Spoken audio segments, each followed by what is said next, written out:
By request, this week's record of the week is Limp Bizkit's Significant Other, which was released in 1999. This record is honestly hard to kind of put in a genre, but the best I could say is maybe nu metal. There's definitely a lot of influences of both the metal genre as well as the rap and hip hop genres. So this album explores an early band coming to terms with their newfound fame and all the good and bad that goes with it. Money, shows, and meeting new people can all be a lot of fun, but obviously also brings a lot of stress, not to mention that a career of this stage brings a lot of new issues along with it. Still, despite the stress of being rich and famous, the band was determined to continue to follow the trek to their sound and influences, leading to this kind of gritty, under-establishment sound and feel. While I myself am not usually a fan of the subgenre, I do think it's very ambitious to mix the influences of rap and metal. I mean, they are so polar opposite. And anytime you take two opposite things and try to mesh them together, you're bound to get something unique. Further, the band collaborated with artists like Method Man from Wu-Tang,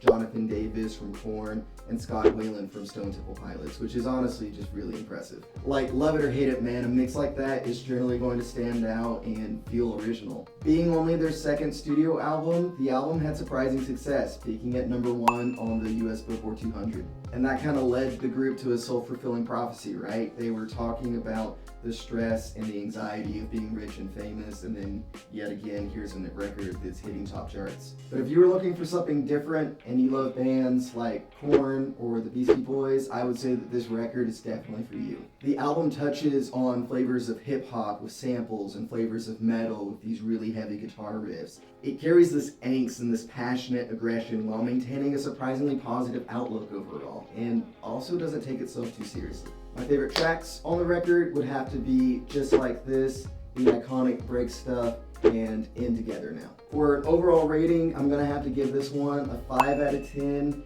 Man, I love the intro, and I actually have a soft spot for any sort of album that writes its own intro. It helps kind of keep this cohesive experience if you listen to it top to bottom.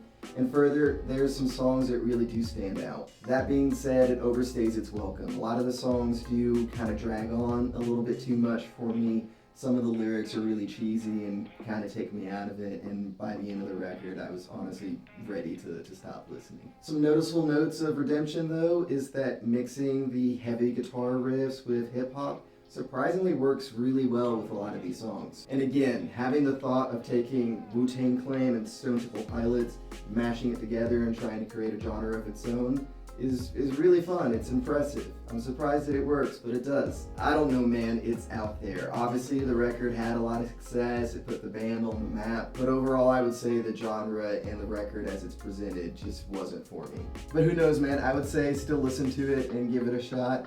If you like it and you disagree with me, I'd be happy to know what you think. I mean, they name drop Wu-Tang, so it can't be all bad. But there's the record of the week. I'll be posting a little bit more about it on my story as I dig into it this week.